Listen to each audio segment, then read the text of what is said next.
welcome to this second video for the Handel Sinfonia that we're going to be doing.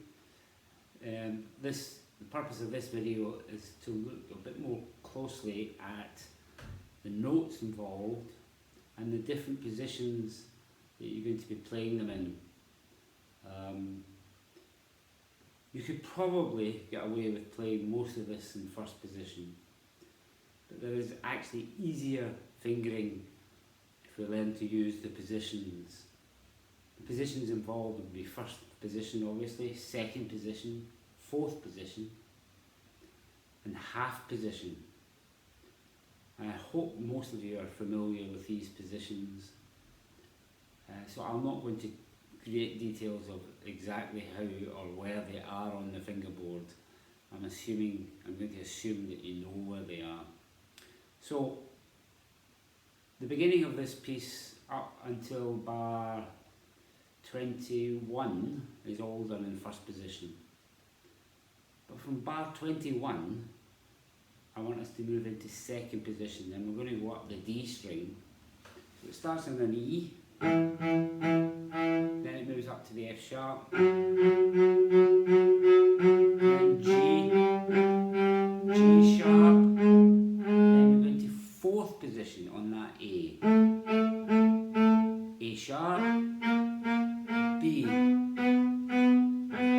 and here you just stretch your first finger back for the C sharp on the G string, then we go back to first position. Okay, that way you avoid playing some ugly open strings and also getting from the B down to the C sharp, which can be awkward. So if we carry on from there, bar 26 or halfway through 25, we'll have the D. And again we move up on the F sharp. So here we are in second position and we stay here. We stay here for the next 2 bars.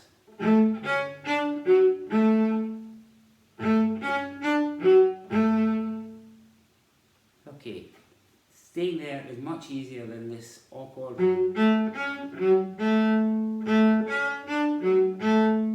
this third finger across. If we stay in second position, lift. Then we can go back to first position again.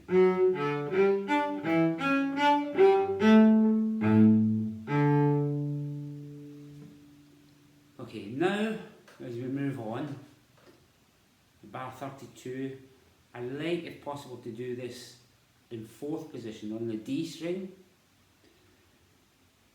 You could probably get away with doing it in first position, but again, we're going to be that open A, which can sound a bit ugly sometimes.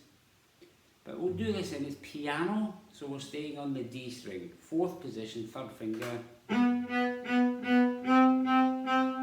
And like the G sharp, the C sharp that we did on the G string, we're going to stretch back for our G sharp. Second finger on the A. Now this is the biggest shift of them all. We're going to go half position.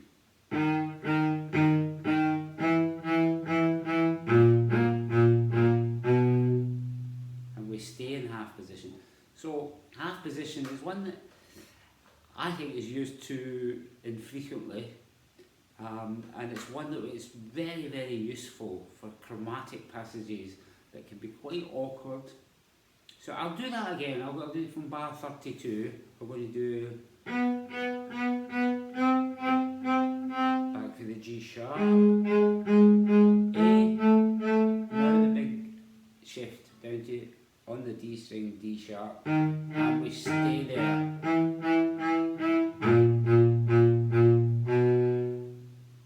And then we're back to first position again.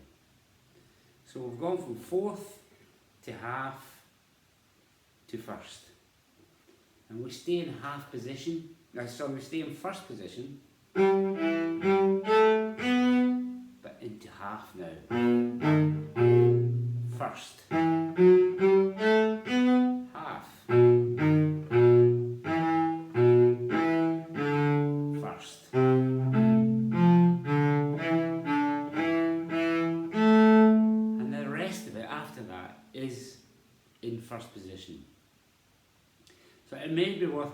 covering some of that again from bar 36, where we go from first position to half position to first position. So a bit of shifting around, but it saves this awkward, which can be really not very nice for intonation. So we learn, even if you try it without playing the notes, just moving from first position to half position to first position. You know, it's only a small shift. The technique of shifting is the same whether it's a big shift or whether it's a small shift. We have to move our whole arm.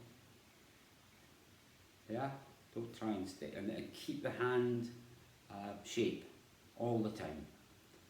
So don't leave your thumb behind, whether you're shifting up or back. Always keep it behind your second finger as much as you can. Okay, first position, half position. So we get from, well, I'll go back to bar 32 again. So I'll start in fourth position again. G sharp, A, now to half position.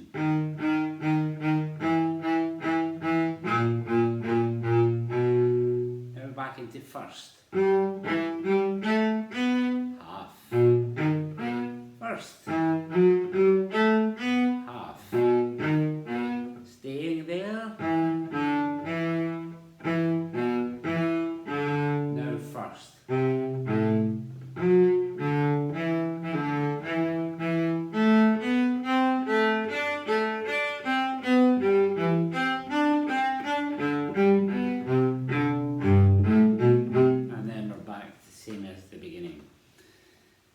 So it's a little adventure in and out of these positions, but using positions, we don't use positions just to be awkward and say, well, you have to play it in this position. We use it because it's actually more convenient once we've learned to make those shifts. And using positions on the cello is very, very necessary. So get shifting,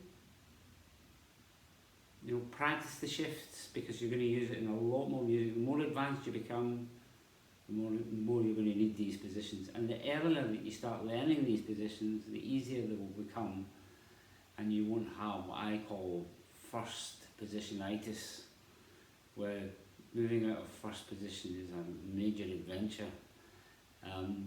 So get practicing these positions and see how you go on. I hope you've all managed to master the bow stroke now.